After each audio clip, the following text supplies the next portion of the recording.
લોકસભાની ચૂંટણીમાં મોંઘવારીનો મુદ્દો ન નડે એટલા માટે આવતા મહિને પેટ્રોલ ડીઝલના ભાવમાં ઘટાડો થાય તેવી શક્યતા છે।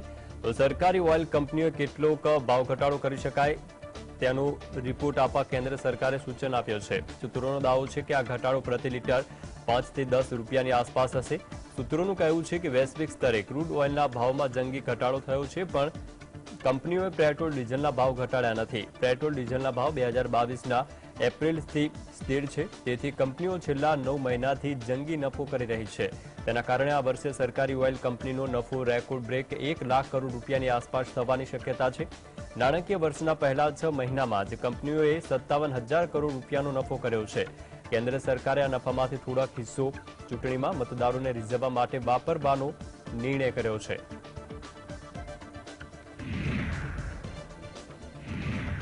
કેરળના કોચીમાં પીએમ મોદીએ દેશના બંદરો, શિપિંગ અને જળમાર્ગ ક્ષેત્રમાં વિકાસ માટે 4,000 કરોડ રૂપિયાથી વધુના પ્રોજેક્ટનું ઉદ્ઘાટન કર્યું।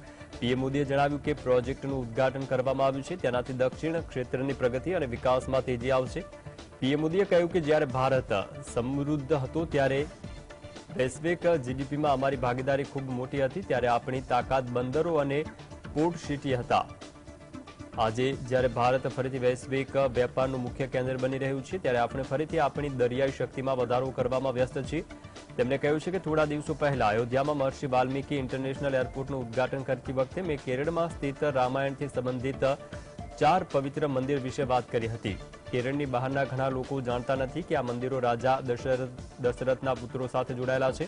આ સૌભાગ્યની વાત છે કે મને અયોધ્યામાં રામ મંદિરના પ્રાણ પ્રતિષ્ઠા થોડા દિવસો પહેલા श्री रामस्वामी मंदिर की मुलाकात लेवानी तक मળી। यहाँ देश को अपना सबसे बड़ा ड्राई डॉक मिला है। इसके अलावा आज शिप बिल्डिंग, शिप रिपेयरिंग और एलपीजी इंपोर्ट टर्मिनल इंफ्रास्ट्रक्चर का भी लोकार्पण हुआ है। ये सुविधाएं केरला और भारत के इस दक्षिणी क्षेत्र के विकास को गति देंगी। દિલ્હીમાં સમાજવાદી પાર્ટીના નેતાઓની સાથે બેઠક બાદ કોંગ્રેસના નેતા સલમાન ખુરશીદે જણાવ્યું છે કે બેઠકોની વહેંચણી મુદ્દે હજુ કોઈ અંતિમ નિર્ણય લેવામાં આવ્યો નથી। અમે અમારી લિસ્ટ એકબીજા સાથે શેર કરી છે।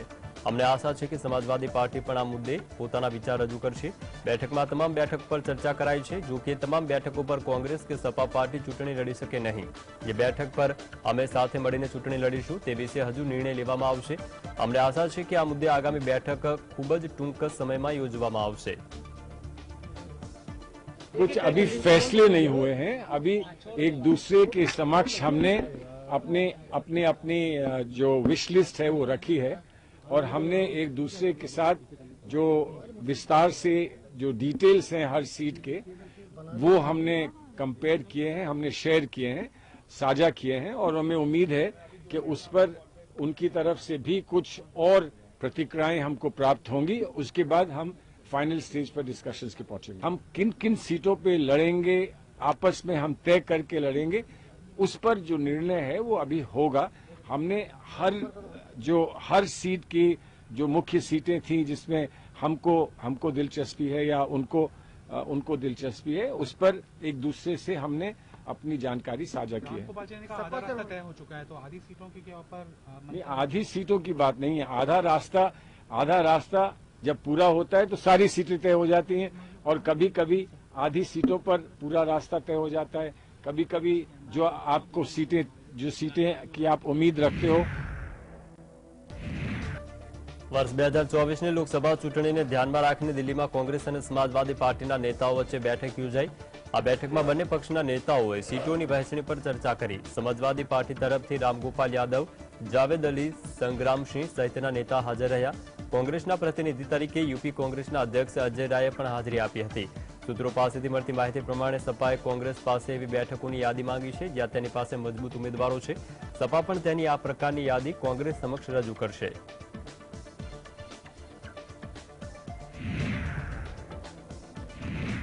કોંગ્રેસની નેતાગીરી પર સતત પ્રહારો કર્યા કરતા નવજોતસિંહ સિદ્ધુ સામે પગલાં લેવા માટે લુધિયાણાના સાંસદ રમણીતસિંહ બીટુએ કોંગ્રેસ હાઈકમાન્ડને 10 દિવસનું અલ્ટિમેટમ આપ્યું છે. બીટુએ કહ્યું છે કે કોંગ્રેસ હાઈકમાન્ડ દેશમાં એક આદર્શ મૂકવા માંગતું હોય તો તેને કા સિદ્ધુને પક્ષની બહારનો રસ્તો બતાવવો જોઈએ કે પછી અન્નારા જેવા આજે પક્ષના સંનિષ્ઠ કાર્યકર્તા છે તેમને રવાના કરી દેવા જોઈએ. તો આજે સિદ્ધુના કારણે કોંગ્રેસ 2022માં વિધાનસભાની ચૂંટણી હારી ગઈ તેવો આડકતરો તેમણે આક્ષેપ પણ કર્યો હતો. હાઈકમાન્ડ 2022માં નિર્ણય લેવામાં બહુ વિલંબ કર્યો અને આશા છે કે આ વખતે તેઓ વિલંબ નહીં કરે. આ પ્રકારનું નિવેદન પણ તેમણે આપ્યું છે. કોંગ્રેસના નેતાઓનું માનવું છે કે સિદ્ધુ કોંગ્રેસ છોડીને ફરી ભાજપમાં જવાની ફિરાકમાં છે. ભાજપને પંજાબમાં જાણીતા ચહેરાની જરૂર છે, તેથી સિદ્ધુને ભાજપમાં આવકારશે. સિદ્ધુ કોંગ્રેસ પોતાને કાઢી મૂકે તેવું ઈચ્છે છે, જેથી પક્ષ પલટુનું લેબલ ના લાગે. પોતે સાચી વાત કહેવામાં શહીદ થવાનો દેખાવ પણ કરી શકાય.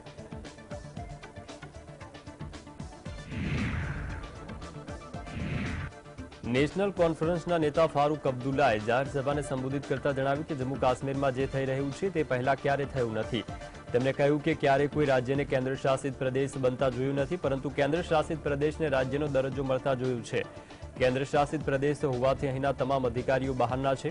મારા અને ઓમર સાહેબના સમયમાં સચિવાલયમાં ભીડ રહેતી હતી, પરંતુ હવે એવું નથી, કારણ કે ત્યાં લોકોને સાંભળનાર કોઈ નથી. હવે અહીંના લોકો ભગવાન પર જ ભરોસો કરે છે. જમ્મુ કાશ્મીરમાં હિન્દુ, મુસ્લિમ, શીખ અને ખ્રિસ્તી સહિત તમામ સમુદાયના લોકો એક સાથે રહે છે.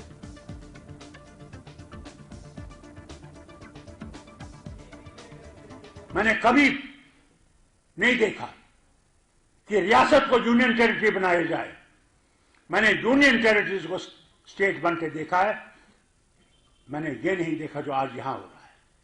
इसको बदलाएंगे तो आप बदलाएंगे, नहीं तो नहीं बदलेगा. उसमें यहां का जम्मू का हिंदू, मुसलमान, सिख, ईसाई जो भी है उसको एकजुट होकर इसका मुकाबला करें. રામ મંદિર પ્રાણ પ્રતિષ્ઠા કાર્યક્રમ વિશે અનેક નિવેદનબાજી થઈ રહી છે, ત્યારે આ વિશે વાત કરતા અયોધ્યા રામ મંદિર નિર્માણ કમિટીના અધ્યક્ષ નૃપેન્દ્ર મિશ્રાએ જણાવ્યું કે મંદિર તો બની ગયું છે. ભગવાન રામલલ્લા મંદિરના સ્વરૂપને સમજવાની જરૂર છે. તેમાં ગર્ભગૃહ અને 5 મંડપ હશે. ગ્રાઉન્ડ ફ્લોરનું નિર્માણ કાર્ય થઈ ચૂક્યું છે. આથી મંદિરનું નિર્માણ કાર્ય સમાપ્ત થઈ ચૂક્યું છે. મંદિરનો પહેલો માળ જે નિર્માણાધીન છે, ત્યારે રામ દરબાર હશે, જેમાં સીતાજી હશે અને પવન સેવક હનુમાનજી પણ હશે. જ્યારે બીજા માળ પર અલગ અલગ પ્રકારના યજ્ઞ અને અનુષ્ઠાન કરવામાં આવશે.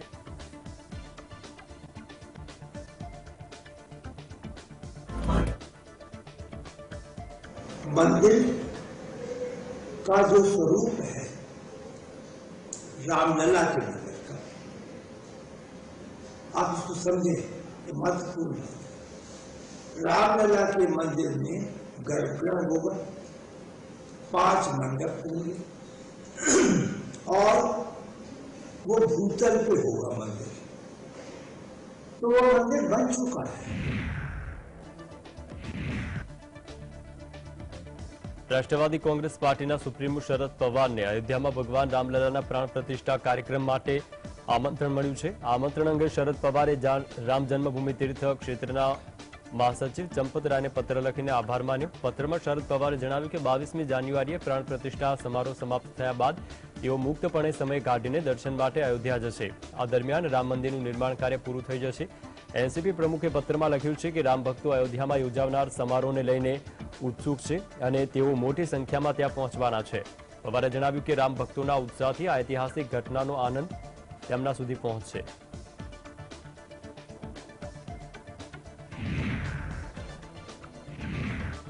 મથુરા લોકસભા બેઠક પરથી ભાજપના સાંસદ હેમા માલિનીએ અયોધ્યા રામ મંદિર પ્રાણ પ્રતિષ્ઠા કાર્યક્રમ મુદ્દે વિપક્ષી દળના નેતાઓ પર આકરા પ્રહાર કર્યા હતા. તેમણે કહ્યું છે કે વિપક્ષનું કામ બોલવાનું છે, પરંતુ તેમને એ ખબર નથી કે તેઓ ભગવાન રામ વિરુદ્ધ બોલવા માટે રાજી થઈ ગયા છે. ભારતીય હોવાના નાતે પ્રાણ પ્રતિષ્ઠા સમારોહ પર આપણે ગર્વ કરવો જોઈએ. આના પર રાજકારણ ન થવું જોઈએ. તમામ લોકોએ આવીને દર્શન કરવાની જરૂર છે, પરંતુ જો વિપક્ષી દળના નેતા 22મી જાન્યુઆરીના રોજ કાર્યક્રમમાં હાજરી નહીં આપે તો આ તેમનું નુકસાન છે, અમારું નહીં. દેશમાં ભવ્ય રામ મંદિરનું નિર્માણ થયું છે. આવી સ્થિતિમાં જો તેઓ હાજરી નહીં આપે તો તેમને નુકસાન થવાનું છે. આ પહેલા કોંગ્રેસના નેતા રાહુલ ગાંધીએ જણાવ્યું હતું કે પ્રાણ પ્રતિષ્ઠા કાર્યક્રમ મુદ્દે રાજનીતિ કરવામાં આવી રહી છે. ભાજપ અને આરએસએસ 22મી જાન્યુઆરીની તારીખને રાજકીય રંગ આપી રહ્યા છે. हैं, तो बेचारों को ये भी नहीं मालूम कि राम के जो मंदिर जो बन रहा है इसके अगेंस्ट भी बोलने के लिए वो लोग तैयार हो गए। तो विच इज रॉन्ग ना, बीइंग एन इंडियन बोलता है भारतीय, हम सब भारत के वासी हैं, तो हमें बहुत गर्व होना चाहिए कि ऐसा एक काम किया है, भले विपक्ष के हो, कोई भी किसी ने भी किया, तो उसमें जुड़ना जरूरी है। विपक्ष की राजनीति न चलाएं इस बात पे, सबको आकर दर्शन लेना चाहिए। अभी नहीं आ रहे हैं तो वो उनका लॉस है, उनका नष्ट है कि ये ऐसे एक मौका जो पूरा हिंदुस्तान में पहली बार राम मंदिर बन रहा है, इसका विटनेस नहीं होने का, it is a loss for them, not for us. Ayodhya प्राण प्रतिष्ठा कार्यक्रम मुद्दे विपक्षी दળના નેતાઓ દ્વારા ઉભા કરવામાં આવેલા અનેક સવાલ પર પ્રતિક્રિયા આપતા શ્રી રામ જન્મભૂમિ તીર્થ ક્ષેત્ર ટ્રસ્ટના સભ્ય કામેશ્વર ચોપાલે જણાવ્યું કે 75 વર્ષ પહેલા જ્યારે આ તક ઉપલબ્ધ હતી ત્યારે દેશના તત્કાલીન વડાપ્રધાન પંડિત નહેરુએ તેનો લાભ કેમ ન ઉઠાવ્યો। વર્ષ 1949માં ભગવાન રામની મૂર્તિ સામે આવી અને તે સમયે દેશમાં કોંગ્રેસની સરકાર હતી, નહેરુ સામે કોઈ ઊભું થઈ શકતું નહોતું, તેમણે ત્યારે આ તકનો લાભ કેમ ન લીધો? જો તેમણે રામ મંદિરનું નિર્માણ કરાવ્યું હોત તો ભાજપે તેના વિશે કંઈ કહેવાની જરૂર ન પડી હોત। કોંગ્રેસે આવું ન કર્યું એ પછી પોતાના વખાણ કરે છે કે તેમણે ફેબ્રુઆરી 1986માં તાળા ખોલ્યા હતા। આ પછી પણ જો કોંગ્રેસે મંદિર નિર્માણ કરાવ્યું હોત તો તમામ શ્રેય તે લઈ શકતા હોત। कांग्रेस को सत्ता था, नेहरू जी के सामने देश में कोई खड़ा होने की स्थिति में नहीं था, क्यों नहीं उस अवसर का लाभ लिए? वो राम प्रकट हुए थे, भव्य मंदिर बना देते, बीजेपी को नाम लेने की आवश्यकता नहीं पड़ती। तब तो बीजेपी का जन्म भी नहीं हुआ था, मैं समझता हूं 1949 में। क्यों नहीं कर पाए उस काम को? जाने दीजिए 1949 को। ये जो पीठ ठोकते हैं कि ताला हमने खुलवा दिया, ये कांग्रेस वाले ताला खुलवाए तो 86 में 1 फरवरी को ताला खुल गया। राम मंदिर पर क्यों नहीं आए ताला खुलवाए तो? વોટ્સએપ યુનિવર્સિટીમાં અયોધ્યામાં આયોજિત રામ મંદિર પ્રાણ પ્રતિષ્ઠા મહોત્સવને લઈને મેસેજોનો રાફડો ફાટ્યો છે, ત્યારે આ તકનો લાભ લેવા માટે સાયબર ગઠિયાઓ પણ સક્રિય થઈ ગયા છે। રામ મંદિરમાં વીઆઈપી એન્ટ્રીના નામે સાયબર સ્કેમ સામે આવ્યું છે। બિલાસપુરમાં આ અંગેનો એક કેસ પણ નોંધવામાં આવ્યો છે। 22મી જાન્યુઆરીએ રામ મંદિરમાં વીઆઈપી એન્ટ્રી અપાવવાના નામે સાયબર કૌભાંડ ચાલી રહ્યું છે। રામ જન્મભૂમિ ગૃહ સંપર્ક અભિયાન એપના નામે ફાઇલ બનાવી અને મોબાઈલ પર લોકોને મેસેજ મોકલવામાં આવી રહ્યા છે। લોકો ફાઇલ ડાઉનલોડ કરતાની સાથે જ છેતરપિંડીનો શિકાર બને છે। બિલાસપુર પોલીસે આવી કોઈપણ એપ ડાઉનલોડ કરવાનું ટાળવા જણાવ્યું છે, તેમજ મેસેજ મળતા ફરિયાદ નોંધાવવાનું કહેવાઈ રહ્યું છે। પોલીસે કહ્યું છે કે અજાણી એપ્સ ડાઉનલોડ કરવી જોખમી છે, તેમાં એવા સોફ્ટવેર પણ હોઈ શકે છે જે લોકોનો વ્યક્તિગત ડેટા ચોરી શકે છે। આવી લિંક્સ અથવા ફાઇલો દ્વારા છેતરપિંડી કરનારાઓ તમારા બેંક ખાતામાંથી ઓનલાઈન પૈસા પણ ચોરી શકે છે। પોલીસે સોશિયલ મીડિયા દ્વારા લોકોને સતર્ક રહેવા માટે અપીલ કરી છે। પોલીસે કહ્યું છે કે રામ મંદિરના દર્શન માટે વીઆઈપી પાસ આપવા જેવી કોઈ જ વ્યવસ્થા નથી। જેને આમંત્રણ મળ્યું છે તેને સત્તાવાર રીતે મોકલી દેવામાં આવ્યું છે। આ માટે કોઈ ઝુંબેશ ચલાવવામાં આવી રહી નથી કે પછી કોઈ સંદેશ પણ મોકલવામાં આવી રહ્યો નથી। Bureau report, GSTV।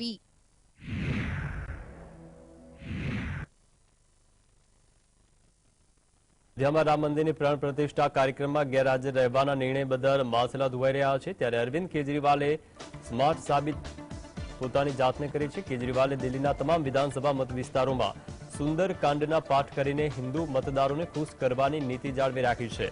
કેજરીવાલ પોતાની મુસ્લિમ તરફી નેતાની ઇમેજ ઊભી ન થાય અને હિન્દુ મતદાર નારાજ ન થાય તેની સતત કાળજી રાખે છે।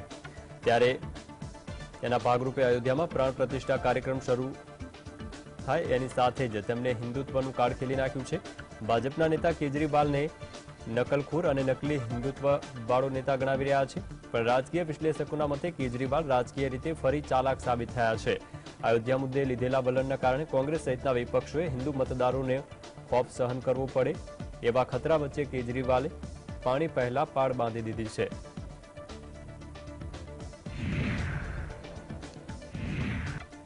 ઉત્તર પ્રદેશમાં માયાવતીએ કોઈની સાથે જોડાણ કર્યા વિના એકલા હાથે લોકસભા ચૂંટણી લડવાની જાહેરાત કરતા ભાજપ ખુશ છે।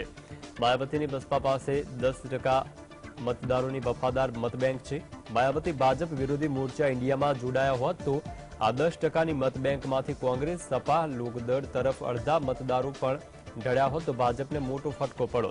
ભાજપના મતે સમાજવાદી પાર્ટી તથા રાષ્ટ્રીય લોકદળને મળનારા મતોનું પ્રમાણ 35%થી વધે તેમ નથી. કોંગ્રેસની તાકાત 2%થી વધારે મતો લેવાની નથી. હવે માયાવતી એકલા લડવાના છે, તેથી ભાજપને મળનારા મતોની ટકાવારી ઘટીને 40%ની આસપાસ આવી જાય તો પણ ભાજપને ચિંતા નથી, કેમ કે ભાજપનો હાથ ઉપર જ રહેવાનો છે. ભાજપ યુપી લોકસભાની 80 બેઠકોમાંથી 75થી વધારે બેઠકો જીતવાનો ટાર્ગેટ નક્કી કરીને બેઠો છે, ત્યારે માયાવતીની જાહેરાતથી આ ટાર્ગેટ હાંસિલ કરી શકાય તેમ લાગે છે.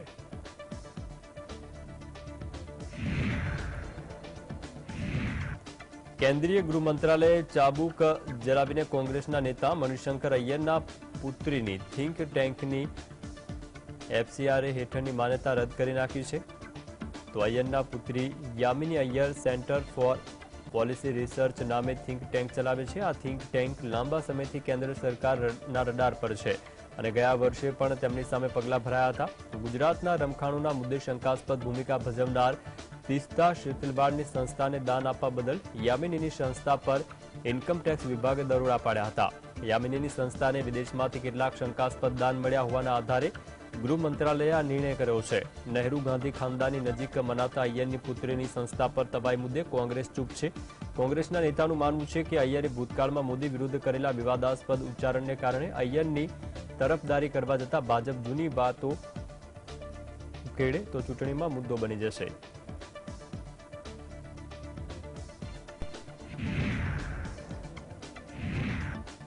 ઓડિશાના પુરીમાં પરિક્રમા કોરિડોરનું લોકાર્પણ કરવામાં આવ્યું. અંદાજિત 800 કરોડના ખર્ચે આ તૈયાર થયેલ પરિક્રમા પથનું મુખ્યમંત્રી નવીન પટનાયકના હસ્તે લોકાર્પણ થયું. જગન્નાથ મંદિર પરિક્રમા કોરિડોર નવીન પટનાયકના ડ્રીમ પ્રોજેક્ટના રૂપમાં જોવામાં આવે છે. આપણા શાસ્ત્ર અને ગ્રંથોમાં જેમ ભગવાનના દર્શનનું મહત્વ છે તેમ તેની પરિક્રમાનું પણ અનેરું મહત્વ છે. ત્યારે ઓડિશા સરકારે ભક્તો ભગવાન જગન્નાથની પરિક્રમા સારી રીતે કરી શકે તે માટે ખાસ આ પરિક્રમા પથનું નિર્માણ કરાવ્યું છે. Now what has happened, all the infrastructure components have been completed. So now people will have two accesses to come to Jagannath temple, one through normal Badadanda, the other through the new road, that is Sri Setu and then Jagannath Vallabh Prakalp to Sri Marg and then to the Parikrama. And the way the Parikrama has maintained the heritage and the culture of the rich culture of the state is quite evident from the architecture, and it has come up very beautifully, and one in the lights in the evening it looks more beautiful. નાગાલેન્ડના મોકોકચુંગમાં Bharat જોડો ન્યાયયાત્રા દરમિયાન જાહેર સભાને સંબોધિત કરતા કોંગ્રેસ નેતા રાહુલ ગાંધીએ જણાવ્યું કે હું પ્રદેશમાં છેલ્લા 2 દિવસમાં અનેક લોકોને મળ્યો છું. કન્યાકુમારીથી કાશ્મીર સુધીની ભારત જોડો યાત્રામાં પણ તમામ ધર્મ જાતિના લોકોને એક સાથે લાવવાનો પ્રયાસ કર્યો. આ બાદ અમે મણિપુરથી મુંબઈ સુધી ભારત જોડો ન્યાય યાત્રા કરવાનો નિર્ણય કર્યો હતો. અમે લોકોને સંદેશો આપવા માંગીએ છીએ કે ભારતના અન્ય રાજ્યની જેમ ઉત્તર પૂર્વીનો ક્ષેત્ર પણ તેટલો જ મહત્વનો છે. ભલે પ્રદેશની વસ્તી ઓછી હોય પરંતુ તેનું મહત્વ સમાન હોવું જોઈએ. પીએમ મોદીએ 9 વર્ષ પહેલા નાગાલેન્ડના લોકોને અનેક વચનો આપ્યા હતા, પરંતુ તે ક્યારેય પૂરા કર્યા નથી. I've now been traveling in your state for 2 days, and I must tell you, I've had a really special time. We wanted to send a message that the Northeast is as important as any other part of India. It doesn't matter if the population is less, but the importance has to be the same. ઉત્તર ભારતમાં પર્વતોથી મેદાનો સુધી જામી રહેલી ઠંડી, તેને કારણે લોકો ભારે મુશ્કેલીમાં મુકાયા છે. ગાઢ ધુમ્મસ સાથે તીવ્ર ઠંડીના મોજાએ મુશ્કેલી વધારી અને ઓછી વિઝિબિલિટીના કારણે ટ્રાફિક વ્યવસ્થા પણ ખોરવાઈ છે. દિલ્હીમાં 380થી વધુ ફ્લાઇટ્સ મોડી પડી, 35 રદ કરવી પડી, જ્યારે 125 ટ્રેનો મોડી પડી.